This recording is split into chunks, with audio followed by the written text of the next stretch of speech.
opposed, or this hearing should not proceed, Ms. Smith?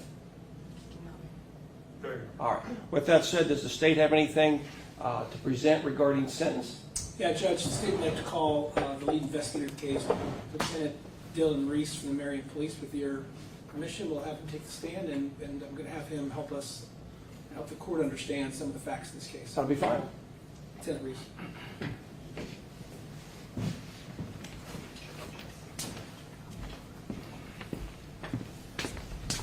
Have you raised your right hand, please, sir? You swear to tell the truth, You the can whole truth, freely nothing move but the about. truth, so help you God? I do. Please proceed. Judge, just for the record, sorry, with this one. Are we ready to go, Judge? Yep. Just for the record, the state has prepared a PowerPoint presentation of images and 911 calls, that sort of thing. Defense counsel has a copy in his binder, and I also alerted him to this prior to this hearing. And with the judge, I'd like to present one to you as well. May I approach? Yes. This is the digital thumb drive we talked about. Thank you. It's the same thing that's in the. So I thought what I would do, Judge, is use the PowerPoint to guide the witness through what we're going to talk about. And so our witness is Lieutenant. So we'll start with the question. Would tell us your name, please, for the record. Yeah, Dylan Reese. What's your job? I work for the Marion Police Department. I'm a lieutenant over the Detective Bureau. And what relationship to this case did you have? So I did not respond initially to the case. As part of my roles in the Detective Bureau, I performed follow-up investigation on this case after initial responding officers submitted their case. In very brief fashion, identify the parties and what happened that day, who's who, perhaps the dog involved. Sure. This is not a full-blown jury trial where we have to go through every detail, but just so the record establishes who's who, where they were, and the date. Could you start with that, please? Yeah, so several officers were dispatched and responded to an address on Miami Street here in Marion. Blake Bates called 911 and advised his child, Royal Bates, had been attacked by a dog. Royal's mother is the defendant here, Alyssa Smith. And as part of your investigation, did you find out whether there were dogs at that property? Yeah, so there was a total of 5 dogs at the house at the time. The dog in question in this case was named Kilo. What's the variety of dog or the mix, if you know? I believe it was a pit mix, brindle colored. And I'm going to put on the screen something the state has marked as State's Exhibit 1. Is this image familiar to you? Yeah, that was a photograph taken by initial responding officers. And as part of your investigation, you've reviewed all these images that I'm presenting? Correct. And is the dog that you see on the screen the dog in question here? It is. And based on your investigation, what did this dog do on that day? So there were some conflicting stories on the mechanism, but essentially that dog pictured up there on the screen attacked 6-month-old Royal Bates, causing significant injuries about his head that ultimately resulted in his death. As part of your investigation, did you review what I'm calling State's Exhibit 2, which is marked as a 911 call some year earlier to a different address, specifically April 8th, 2023? Are you familiar with that call? I am. Could you describe briefly what that is before we play it? Yeah, essentially, the dispatch center received a 911 call from an upset mother. She advised a dog had tried to attack her child, causing some superficial injuries. The 911 call is rather long, but that's kind of the gist of it. Okay. So have you had a chance to listen to the call to confirm that it's authentic? Yes, sir. All right, Judge, with your permission, I'm going to play that call, and then we'll discuss it. You bet. Yes, I have a neighbor who lives behind me, and they keep letting their Pitbull out, and one of them just attacked my son. I will shut them about it. Hey, where are you at? I have 3 kids who were on our property. The dog came over and almost bit my son. You guys know what happened on the lead? This is not the first time. Okay. I just want to confirm with you here. Apartment C in the alley, in the back. Apartment seed? Yes, in the back. I'll be back there. Alright, and what's going on?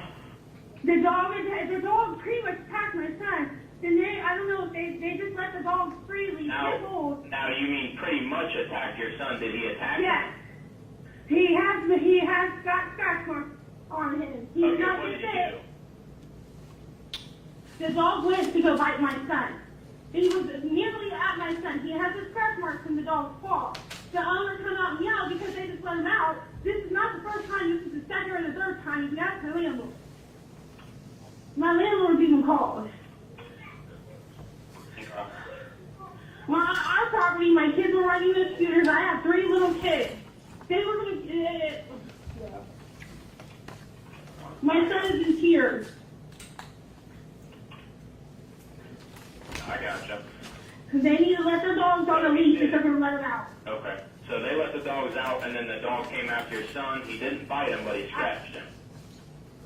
He was going to attack my son. Yep, I got So that. I'm I got looking now. that. I don't know if it happened. I have, like I said, I have 3 kids, and I'm shooken up. I got 3 you. kids, and all I see, I was feeding my 3-year-old because I have a 3, a 6, and a 7-year-old. I looked at that dog. If that owner did not come out, he would have ate my son up. All right, And I wouldn't know what to do. All right, do you want a squad to come check out your son? Yes. I don't know. He's all shooken up. Oh, it's up to you. I want to spend with this dog. I understand, but do you want a squad to come check your son out? Josh, do you want a squad? Are you okay?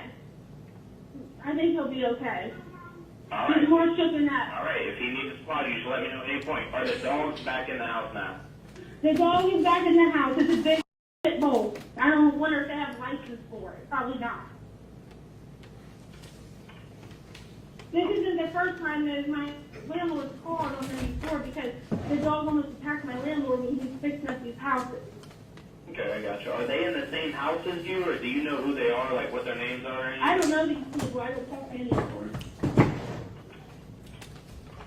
I said my kids were riding the scooters. We just got black top put down and they were just minding their business, riding the scooters, and here's the big pit bull.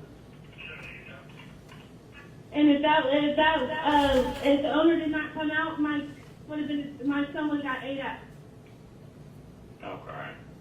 And I had 3 kids out there with me. It's very unsafe. All right, what is your name? Okay, Lieutenant, is that a relevant portion of the 911 call that talked about this dog Kilo? Yeah, it's relevant. It's most of the call, in fact. And is that part of your investigation to review things like this? Yes. As part of your investigation, did you determine that whether the dog warden went out to look into this situation about the Pitbull mix, Royal coming out and going after small children? Was that part of your investigation to review what the dog warden did? Yes, Deputy Scott Mills responded to the scene and handled that investigation. And are you familiar with the body cam footage that the mother of these 3 children was recorded on, describing what happened that day? I am. Have you reviewed that footage? I have. Judge State's Exhibit 3 is a short portion of the body cam footage that shows the interaction with this mother we just heard in the 911 call. Permission to play it, Judge? Yes.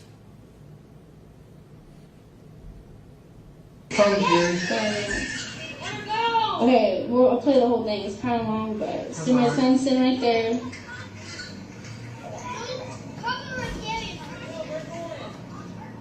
He lets him out the door to go to the bathroom, and the dog just darts. You can see him letting him out the door if you look real closely.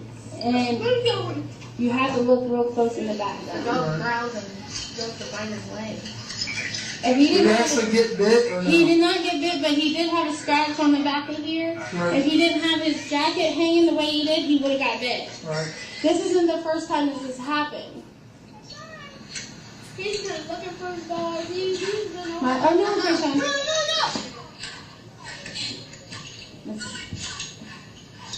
Come here, Tyson. That's a gun. That's just me that went on my kid. He's just playing with the rocks. I didn't want to play with the rocks. It's about to come.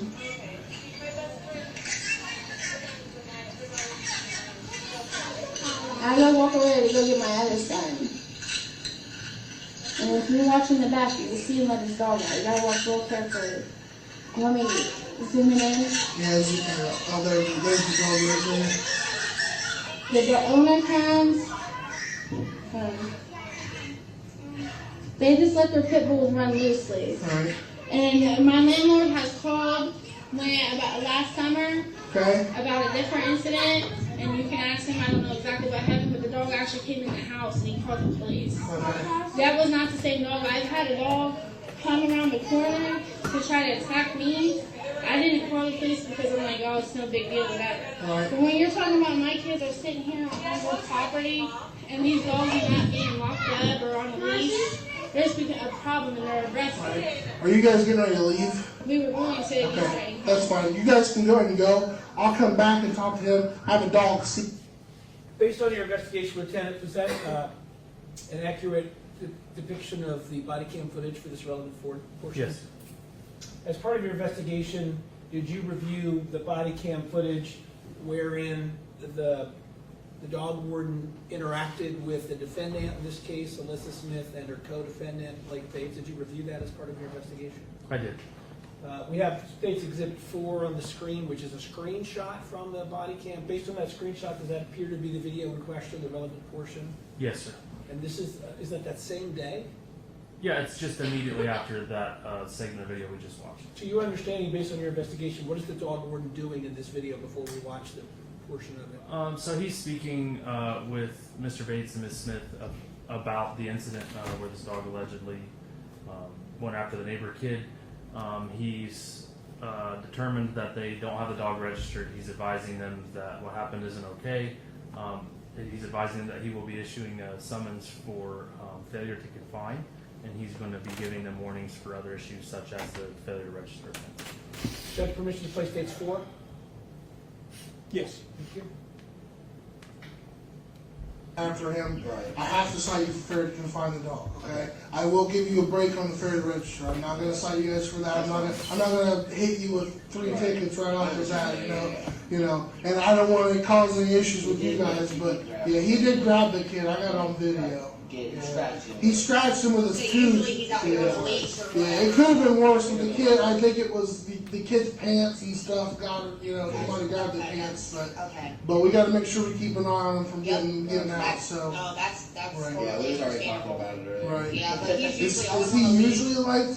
Is He's he just iffy kinda- about people or No, he's something? kind of got a little different because now he had them puppies and all, and that's Oh, so why he's is- gonna get him kicked. Is the puppy still here? Uh-huh. Okay. How old are the puppies? They're only 4 weeks. Okay, so you still got 4. Yeah, you still Yeah, got 4 he- weeks. Yeah. yeah. Yeah, you still got 4 weeks. So with that's them. why we Yeah, we usually don't just let him moved out, here. let him out the leash. So yeah, he's gonna be a little protective with the. I mean, yeah, granted the kid's over there, but still, like, Still, Yeah, yeah. he shouldn't have done that. yeah, he should have done it. Yeah. So I'm glad you got this up here. A lot of people Yeah. don't think about Yeah. that. See, That's that's why I what do we it, like, usually keep it do. right here, We so usually it's- have him on the leash, or we usually take him on the leash, take him right to the car to go bye-bye or Just something. kinda, And you know, it was, that's he right just there. slipped out of the house today. And Right. Well, that's why I said I get accidents happen, but when it comes to The kid. I understand it wasn't like a full blown injury, but he still caused something. There has to be a citation with Yeah. the So give me a minute, I'll do that, and then just make sure you get registered. I will check. So As part of your investigation, and we already have States 1 up there, did the dog warden go out to then flash forward now to the next year when the attack on the baby royal happens.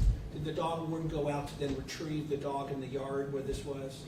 Yeah, the dog warden went to the hospital, talked with Ms. Smith and Mr. Bates, and then following that conversation, he went to Miami Street and collected the dog.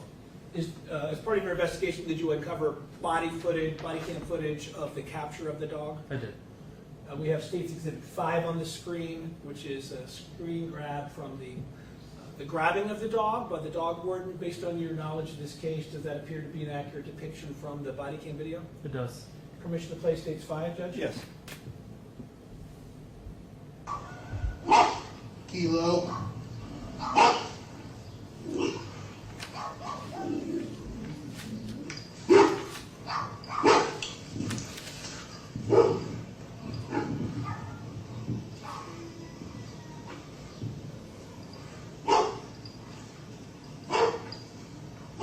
You go in this garage.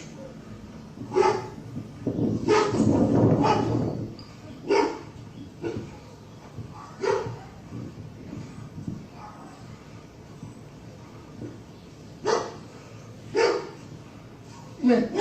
Kilo, come here. Come here. Kilo, come here. Come here.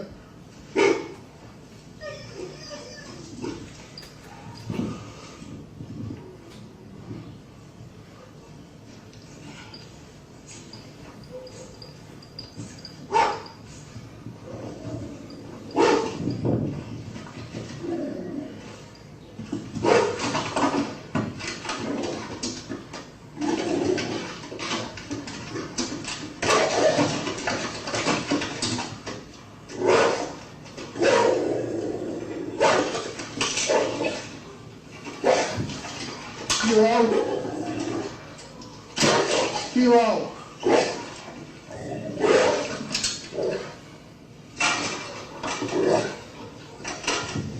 Come on.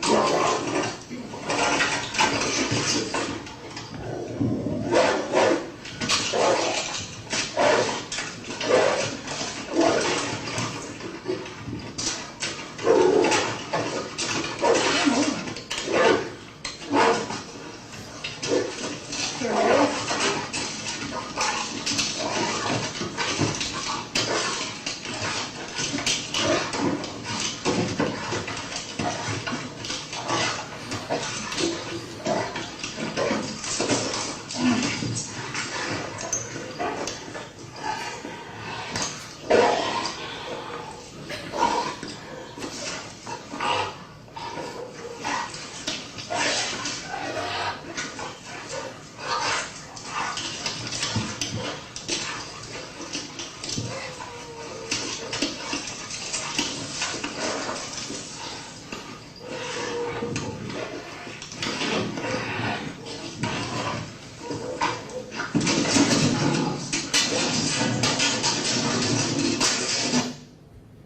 Based on your investigation, is that an accurate depiction of the capture of the dog? Yes. Did your investigation uncover whether that dog had the blood of the baby on it when it was captured? The first picture you took there, you can see that you put up at the beginning of the PowerPoint. There's in the picture you can see the baby's blood on the chest area of the dog.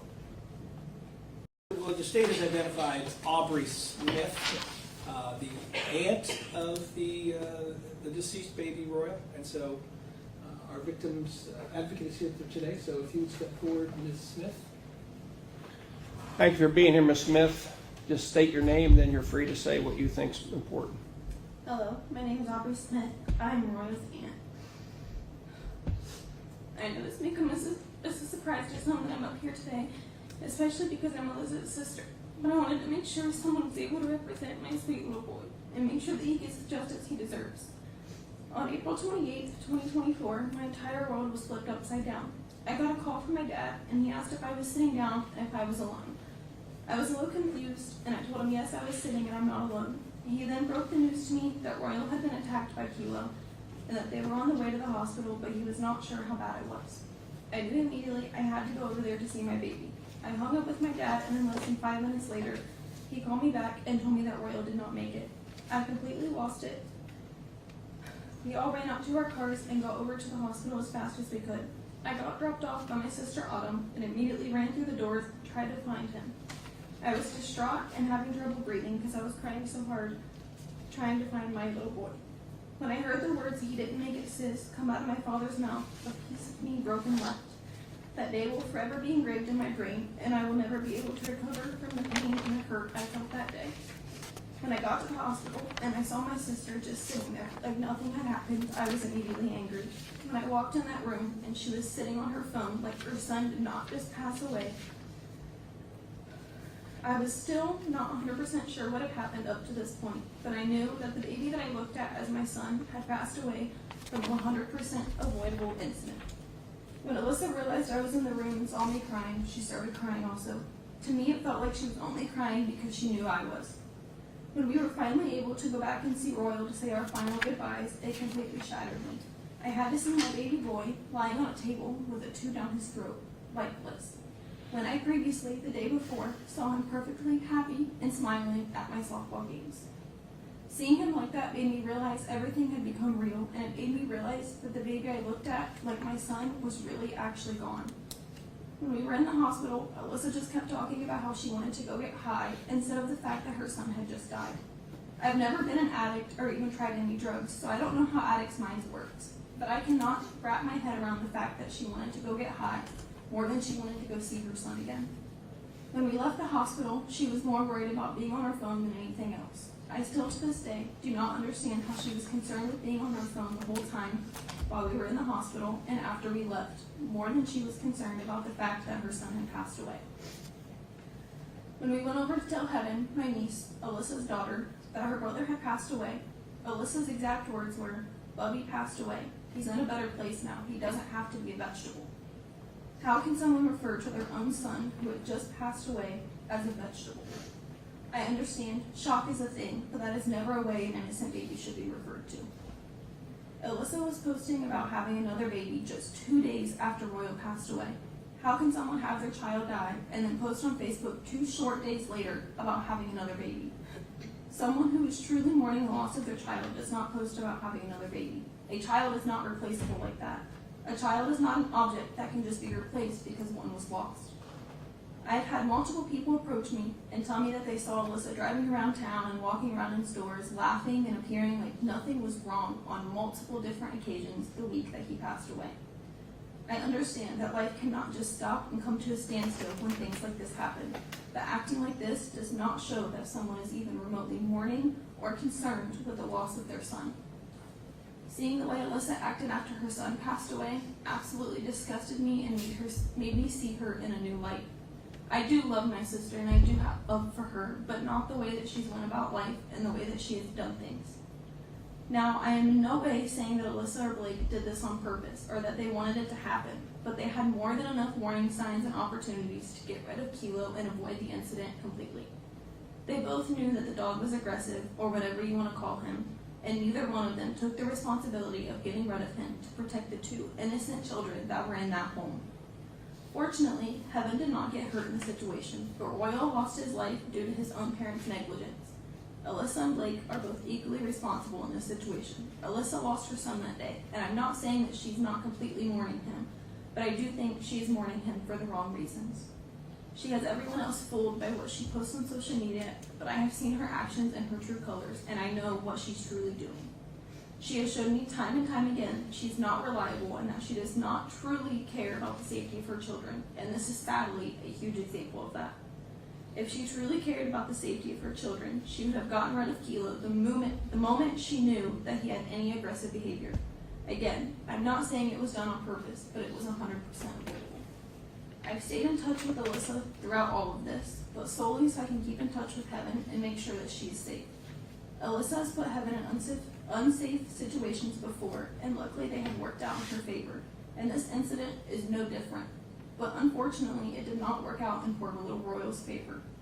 Alyssa has continued to put Heaven in unsafe situations and do things that she knows she's not supposed to be doing. I personally think Alyssa thinks she can get away with everything, including this.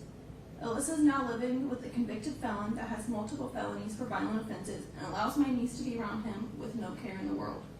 Alyssa has put my little girl through hell and back, and I strongly believe that she will continue to do so until she finally gets in trouble for her actions. Your Honor, I do not think 90 days is enough time in jail for Alyssa. She needs to understand the consequences of her actions. I have no doubt she loves Heaven, but I also do not think she is the best person for Heaven to be around right now. I do not want my niece to grow up and be like Alyssa. I have no doubt she loved Alyssa or loved Heaven and Royal, but she's a very selfish person and always puts herself before others and does not care about anyone else as long as she gets what she wants. I think Heaven needs some time away from her mother and needs to see that there are consequences for your actions. Your Honor, I think Alyssa deserves the entire 3 years in prison. My little baby deserves it. Judge, I'm going to move to the portion we talked about in chambers with defense counsel. You're fine. Detective, as part of your investigation, did you uncover body cam footage of the child being taken from the house into the medic squad as it was being treated by emergency responders? I did. It's body camera footage belonging to Officer Taylor Rector. Judge, we've handed that up to the bench in digital form, should Your Honor want to review it as part of the record. It's identified as State's Exhibit 6. Because of the sensitive nature of those images and how upsetting it may be to victims, the state is not going to present it on the screen. So we'd ask you, Judge, to take that for the purposes you decide it should be, that's state 6, Judge. It's a screen grab of the beginning of the transport of the child from the front porch of the house to the back.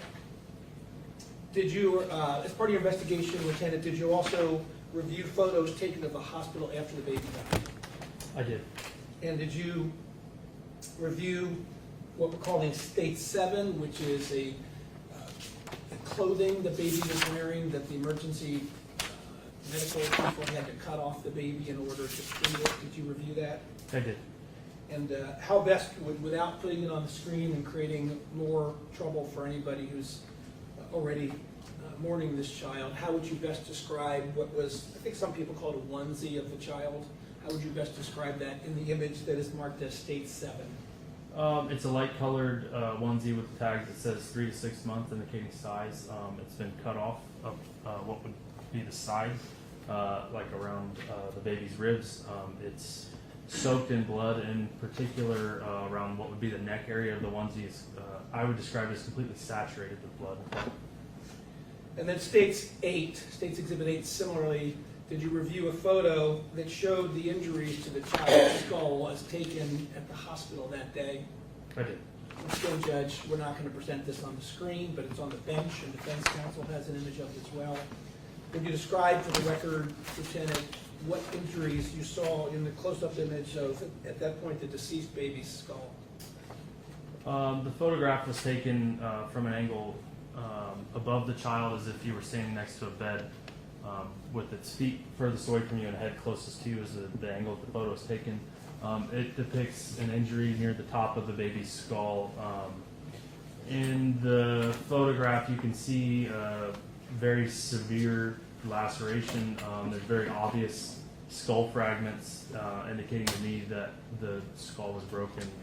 There's, for lack of a better word, a gaping wound into the head cavity of the baby. Knowing that you're not a medical professional, but that you have eyes, would you describe the injury as minor, moderate, severe? I would use the word horrific. Judge, I don't have any other exhibits, but I do have a few more questions, and then we'll wrap this up and That'd be allow fine. defense counsel to inquire. As part of your investigation of this matter, did you look into the defendant and her background with respect to factors that the judge might want to consider consistent with revised code 292912E, where the judge could consider any other relevant factor in making a sentence? I did. And what did you learn, if anything, about the condition of this baby Royal when born to the defendant with respect to whether there were any drugs of abuse in the baby's system? Yes, so during my investigation, I obtained medical records for the day Royal was treated at Marion General Hospital. Included in these medical records from the hospital, as is typical, is kind of patient's treatment history. In this case, it talks about prior immunizations, things like that of the child.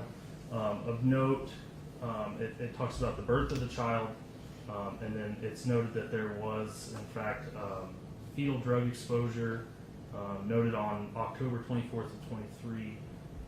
It also notes neonatal abstinence syndrome, which, as you've already mentioned, I'm not a medical professional, but from the research I've done, that is essentially, in common terms, withdrawal from drugs. The baby? Correct.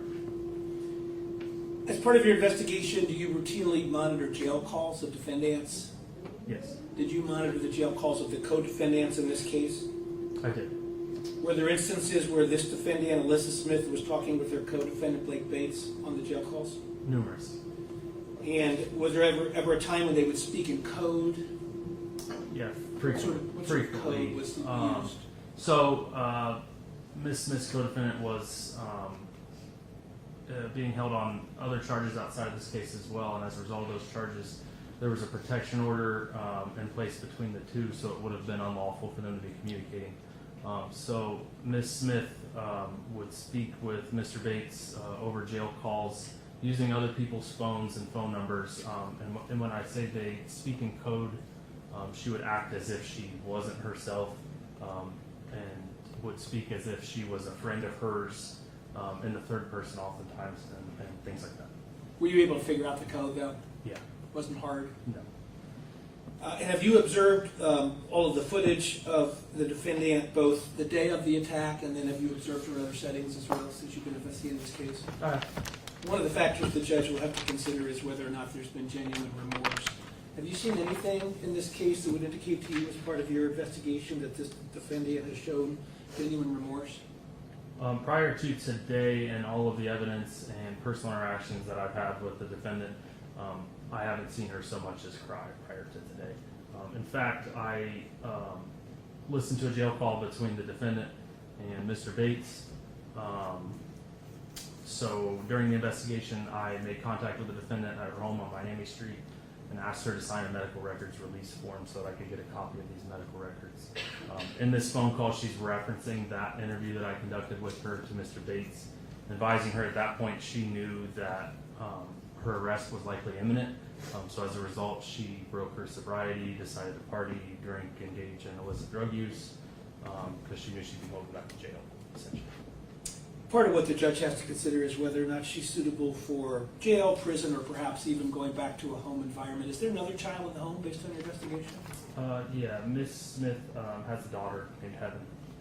And again, because it's relevant to the court's decision, have you uncovered anything that would suggest a problem with the home environment that she might return to? Should the judge return her to that home environment? Yeah, so she has, since this case, had a couple different boyfriends that I've been able to discern. Most recently, a gentleman by the name of Philip Simpson, who I'm aware of professionally. Excuse me. How would you be aware of him? Is this somebody who has convictions? Yeah, as a search of the clerk of court's website, both for common police court and municipal court, I'm aware of 2 prior felony convictions and 16 prior misdemeanor convictions. Judge, defense counsel can inquire. I have a short argument after this witness steps down. I have a couple questions. Yeah. You say this Simpson is somebody she's now affiliating with? He's in the courtroom today, Your Honor. Okay. Where would he be? Back row on the left. Okay. And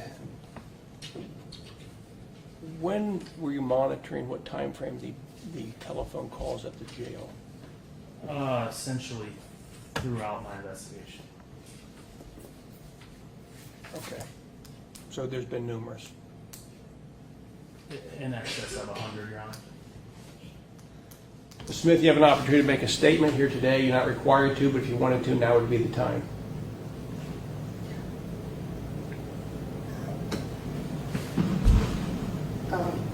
All I'm going to say is, when everything happened, I was very, very in shock. I didn't know how to act. I didn't know how to go about it, and I still had to be okay for my daughter that witnessed it. Here recently, with everything going on, I have started grieving. I have cried every night. Me and my daughter have cried. I've made sure she's got counseling. And as soon as everything happened, I made sure she was okay first. When everything happened too, I couldn't grieve. I was the only one working. I had to make sure we didn't lose the house, the car, anything. So I couldn't sit there and be depressed and cry and everything while Blake was doing all that. I couldn't, because if both of us broke, we wouldn't have anything, and then I would lose custody of my daughter again. All I'm saying is I miss my boy every day. I cry every day. I miss him every day. Judge, for the record, we report the court to Revised Code 292912, the seriousness and recidivism factors. Turning to large letter A, the 2 that are most applicable from the record that we've seen here is number 1, the victim suffered serious physical harm. Lieutenant Reese's testimony plus the state's exhibit. The baby was mauled to death by this Pitbull mix. So that's present. That's a factor indicating a more serious effect. Number 2, the offender's relationship with the victims facilitated the offense. That appears to be there. The mother obviously has an obligation to protect the child. We don't see any of the other factors, 3 through 6, being applicable. When we turn to 292912B, factors indicating the offense is less serious, Mr. Johnson can argue that the state doesn't see that any of those apply. Turning to 292912C, which is factors indicating a higher likelihood of recidivism, we would point the court to factors 3 and 4. Number 3, that's a history of substance abuse, tends to lead to recidivism. And 4, a lack of remorse, as described both by Lieutenant Reese in his testimony and by the aunt of the baby. Looking at 292912D, the state wants to be as fair as possible. Number 3 probably does apply for a lower likelihood of recidivism. The offense was committed under circumstances unlikely to recur. The state would like to think that this defendant will never own a pit bull and have a pit bull around a dog again, around a child again. So I'll let Your Honor balance that. But by way of full fairness, we want to direct your attention to D3, which may be a factor that shows a lower likelihood of recidivism. With respect to 292912E, which are some people in sentencing law call that the catch-all provision, any other relevant factors, the state has presented those relevant factors to you in the exhibits that we've handed up and put on the screen that shows the seriousness of this offense. Judge, you should know that defendant's counsel advocated very aggressively and professionally on behalf of his client. Mr. Johnson was in touch with the state, pushing very hard for his client's interests, and only through his diligent approach did we consider some form of a resolution to this matter short of a jury trial. Because as Your Honor knows, a jury trial is a never guaranteed result. We would have to get a unanimous verdict on every element of every count from the jurors. And of course, there'd be many years of appeals afterward. And so with that in mind, defense counsel and the state came up with an agreed recommendation, largely based, Judge, you were here for the change of plea, you conducted the change of plea, because we have 2 other pending matters against the co-defendant, Mr. Bates, one of which is testimony in the case about Baby Royal, and there were only 2 adults in the house that day who could be suitable to testify, and Ms. Smith could have availed herself of her Fifth Amendment right and not testified and not cooperated with the state. And then Mr. Bates, as the court knows, faces a strangulation charge related to a domestic violence incident where Ms. Smith was the victim, and there would have been no way the state could have required her to participate in that prosecution. So largely because we needed the cooperation of Ms. Smith in these 2 other matters, the state was willing to accede to the diligent advocacy by defense counsel and recommend a joint recommendation of 90 days in jail. After we were able to make that agreement that the defendant here in this case would plead guilty, Mr. Bates then changed his pleas on the other charges, and we'll proceed to sentencing at another time. We'll talk about that then.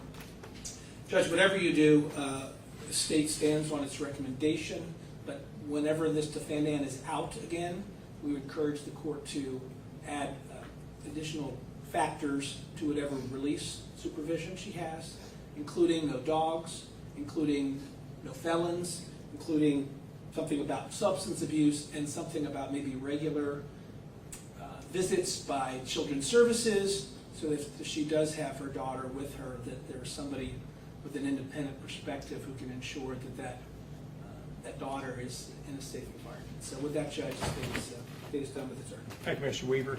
Mr. Johnson, you have anything you want me to know about your client? Yes, Your Honor. So I guess just at the outset, there were questions and testimony provided about fetal drug exposure. I candidly don't see how that has any relevance here whatsoever. We're here involving a dog, unfortunately, killing a child. I'm not sure how any evidence or testimony about what may have happened during the pregnancy has any relevance to what's going on here. So I'd ask the court to disregard that. As far as the actual case itself here, Mr. Weaver, I think, correctly summarized for the court that my client, she is a victim in a felony domestic violence case. I know myself, we have very experienced counsel in the room, and yourself, Judge, when you were prosecuting, or excuse me, when you were in practice as defense counsel, we all know domestic violence situations, that is not the first and only time that it's ever happened. It's charged as a felony, which by definition means it was not the first time. And my client was willing to cooperate through that process. We met with the prosecutor's office. So it's not just cooperation in this case, but also in the other matter involving Mr. Bates. I think that was probably rather important for the state of Ohio. forms the foundation, I believe, of the recommendation that we're joining with the court to proposing the 90 days with community control. And I'm also going to surmise that the state probably provided that evidence to defense counsel for those two matters, and was probably rather persuasive in Mr. Bates eventually deciding to enter a plea. So there actually was real value in doing those sessions with the state and cooperating with the state. Just candidly, it probably assisted in leading to convictions in both those matters. Now, along those same lines, Your Honor, about domestic violence and never being the first time, people that are the victim of domestic violence, they continue to experience that on an ongoing basis, even when someone's incarcerated. That kind of pressure from someone can absolutely lead to someone continuing to communicate, continuing to be fearful of that person. So I guess, Your Honor, what I'm suggesting here is that if this matter had went to trial, those instances of domestic violence would more than likely have become relevant at trial as a necessary background. I believe Mr. Weaver and Mr. Rogan would agree with me that if we went to trial, there were evidentiary problems for both sides. There were going to be evidentiary problems proving one of the more severe offenses that had been dismissed from the state's perspective. In all candor, from the defense's perspective, there was evidence showing that there was, at least a negligence, even not maybe a recklessness, that led to the death of Royal. So I think we all appreciated that, and trying to come up with a resolution that seemed fair given what we had here, and also recognition that while Ms. Smith certainly played a role here, I think we can all acknowledge that Mr. Bates was sort of the person leading the charge. He had owned this animal beforehand. His own family members had told him that this animal is a problem, that the animal's aggressive, and it wasn't necessarily Ms. Smith's. She had no legal authority to tell him to get rid of the animal. So I think we all have a recognition that he was really the primary problem going on in that house. Now, also as part of our agreement, Ms. Smith cooperated with a Children's Services investigation. Children's Services came out to the house because my client still has a child in the house that she cares for. I think the state, from their perspective, wanted to make sure there wasn't an ongoing issue going on in the house, and so we agreed to that. We were very open about it. Children's Services came to the house and found no issues. That is also, I think, one of the reasons why the state was willing to move forward with this recommendation to the court. Now, ultimately, Your Honor, I think this goes towards the primary purposes of sentencing, and I would agree with the state that the primary purposes are to punish the offender and protect the public from future crime. In looking at the PSI, my client has some assorted traffic convictions, but her only criminal convictions are disorderly conduct minor misdemeanors. So she's never even had a criminal conviction for which she would be subject to any form of incarceration. The 90 days that we're proposing to the court, not only is it going to be life-altering for her because she's never really experienced any form of lengthy incarceration, but I'd also suggest to the court, I cannot fathom for a parent a more severe punishment than recognizing that at least in part you played a role in the death of your own child. That's referenced in the PSI. To paraphrase it, she says explicitly in there that I'm pleading guilty to child endangerment because I played a role in the death of Royal. She's going to be in a prison of her own making for the rest of her life, having to live with and acknowledge the idea, and have her family members come in here and acknowledge the idea that she played a part in here. The court can fashion any kind of sentence that it wants. It can disregard the joint recommendation of the parties, but I guess I'm going to submit to the court that no matter what you do, there's no more severe punishment than having to live the rest of your days knowing you played a part in the death of your child. The 90 days, to be candid, seems more like it's a recommendation, but it's a visceral need to attach some level of punishment here. But I'm going to suggest to the court that it doesn't matter if you do 90 days, if you do 3 years or something in between, there is nothing that is going to be more of a punishment to Ms. Smith, than realizing that you play a part in your child passing away, and then having to explain that to your other child. It's not something I've ever experienced, not something I ever want to experience, but I can only imagine the pain involved in that and living with that for the rest of your days. So, Your Honor, I hope you take all of this information into account and fashion an appropriate sentence. And the parties themselves have, I know Mr. Weaver and I have spoken countless times about this, including when I think both of us were on vacation trying to figure things out. But we are familiar with the evidence. We're trying to come up with something that is reasonable here. And 90 days plus community control where the court can not only supervise Ms. Smith, I think part of that would be not owning any kind of dogs. I think satisfies the need for punishment and also protecting the community. Thank you, Your Honor. Thank you, Mr. Johnson. Ms. Smith? Just real quick, Judge, the state agrees. The way that Mr. Johnson described the interactions and how the plea came to be, everything that Mr. Johnson said is correct. Court has considered 2919B2. I've also considered the entire record, including the pre-sentence investigation report, victims' impact statements, the statement here today by Ms. Smith, Rule 11F statements regarding plea negotiations, the recommendations made by counsel, the plea agreement, statements of counsel here today, and the statement of Ms. Smith. Also consider the purpose and principles of sentencing as outlined in 292911A, and that states as in determining the appropriate sentence, I'm guided by the overriding purpose of felony sentencing, which are to protect the public from future crime by the offender and others, and to punish the offender using the minimum sanctions that the court determines accomplish those purposes without imposing an unnecessary burden on state or local or government resources. I'm required to consider the need for incapacitating the defendant, deterring the defendant and others from future crime, rehabilitating the defendant, and making restitution to the victim of the offense, the public, or both. I've also considered the seriousness and recidivism factors, all is contained in 292912. I considered the testimony here today from the officer, the PowerPoint presentation, the other information is provided by the state and the defense. This case is unfortunate in that there's loss of life, and that you, Ms. Smith, is or are a victim to this because you were the mother of the child. When the court looks at the sentencing criteria, there's only one conclusion that I can come to, and that's that you're not amenable to community control sanctions. This court is not going to follow the joint sentencing recommendation. While your lawyer did great work to get you that sentencing recommendation, I also would let you know I wasn't very happy about the plea. However, the things that were stated in this court today regarding complexities with criminal cases involving evidentiary issues, co-defendant charges, cooperation, and ultimately the state's prerogative and evaluating and assessing cases. Your defense lawyer's knowledge of the case, my knowledge of the case, comes largely at this point. While I was reluctant to accept a plea, I did accept that plea, which cuts you in a significant advantage and risk. So you need to remember that the court considers as part of this sentence the cases that were dismissed and the containment of damages that allowed.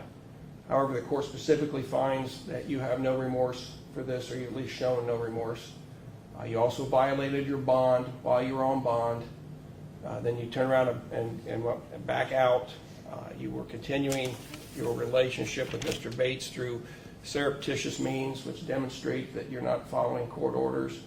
And you can look at me like you don't know what I'm talking about, but you must not have heard the officer testify about you using phones and fake names to continue your communication. While you might have cut a deal at the last moment to cooperate in the state's case, that was done, in my opinion, to save yourself and not for any other reason. The case did pen for quite some time. This case is quite old from the date of offense. I also find that you have a drug issue and or alcohol issue that you fail to acknowledge or take any ounce of responsibility for. It's also a case, while I agree with everybody's statements that there was no intention for this child to be harmed, let alone killed, it's also, putting it mildly, to say that you and Mr. Bates were extremely reckless in your conduct in owning this particular dog, having other dogs in the house. I watched a video where your dog attacks a child in the child's own yard because you turned the dog loose repeatedly with no concern of what the dog, havoc that dog wreaks on the public. And probably by the grace of God that dog did not attack that child worse than it did. The dog obviously has extreme violent tendencies where it mauled this child unprovoked for no reason. You've told numerous stories as to how it happened, but the main issue is you failed to remedy the situation by containing and controlling your dog. I've seen it over and over. You have this desire to have these dogs that have tendencies to be aggressive, and then once they demonstrate the aggressiveness, there's nothing done to contain the dog. You're clearly incapable of managing that particular dog. Very few people probably could, but yet you're letting it run through the neighborhood after you're told it almost attacked a child. Now that would be concerning to me. That would have been concerning enough for me to get rid of the dog when I can't control it and it goes into somebody else's yard. Fail to see the purpose of having a vicious dog, one that attacks for no purpose other than you think it's, I guess, cool to have that type of dog. I'm not sure what the point of having a dog that you never know is going to bite somebody. And that responsibility falls 100% on you, Mr. Bates, electing to gamble. And when you gamble with high-risk situations that you can't control, nor had much interest in controlling, the dog was aggressive to more than one person. Your own family members advised you to get rid of the dog, but again, none of that was listened to. The consequence of this case is grave. A child lost its life, and we can't look at the fact that, or ignore the fact that the ultimate consequence, because of your reckless conduct, resulted in an unnecessary death. I think it's very true to say that this is 100% avoidable, and there's no way that this court is going to ignore the severity of this case and your failure to understand why we're here. When your own family, and I'm not just talking about your sister, everybody else here recognizes your failure to recognize this, your conduct and your failure to understand the importance of pet ownership and, more importantly, having a child and your duty to protect the child. And this court can come to no conclusion other than that a prison sentence is warranted in this case. If I could give you more than 3 years, you'd get more than 3 years at this point, especially after the information that was presented here today. Court will impose a prison sentence of 36 months. You are now what's subject to being sent to prison. Once you complete your prison sentence, you're subject to what is known as post-release controls in this case. Post-release controls is discretionary or optional. Is that correct, Mr. Weaver? It's discretion on this particular charge still, right? Yes, Judge. You agree with that, Mr.? I do. You'll be discretionary or optional post-release controls for a period of up to 2 years on your release. That means you'll be subject to monitoring and supervision by the Adult Parole Authority. You'll be given probationary type terms on that supervision. If you violate the terms of your post-release controls, you can be sentenced back to prison in increments of time that cannot exceed 1/2 of your original prison sentence. If while you're on post-release controls you were convicted of a new felony offense, you can receive an additional year in prison or the number of months remaining on your post-release controls run consecutive to any time you get on the new felony. While you're in prison, you're not to ingest or be injected with any drugs of abuse. You must submit to random drug testing. While you're in prison, I don't make any determination whether you're eligible, but you may be eligible for up to 5 days of credit toward your sentence for each month that you productively participate in educational programming, vocational training, substance abuse treatment, or other productive programming.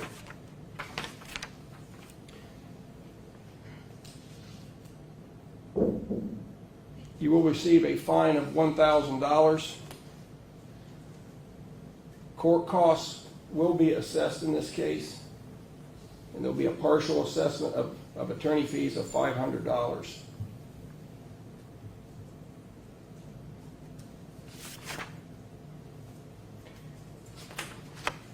I believe you have 13 days of jail credit. Does anybody dispute that?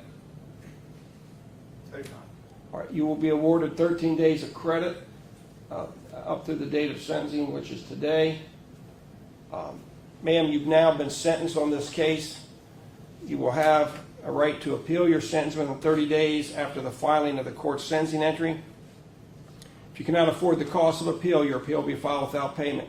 If you cannot afford a transcript, one will be provided you at no cost. If you cannot obtain counsel for appeal, counsel will be provided to you without cost.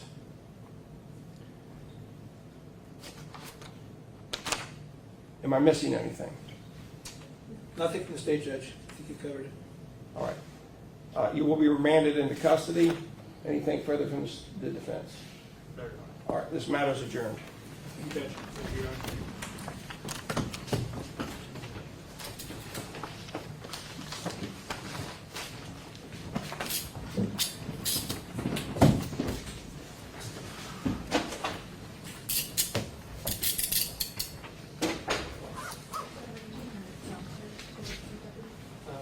I got prosecutor, so yeah.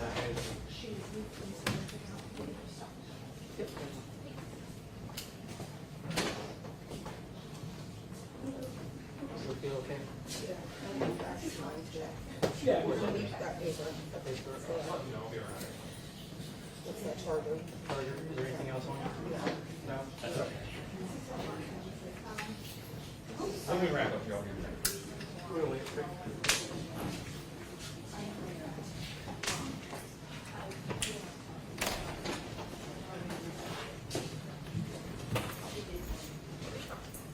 Thank you.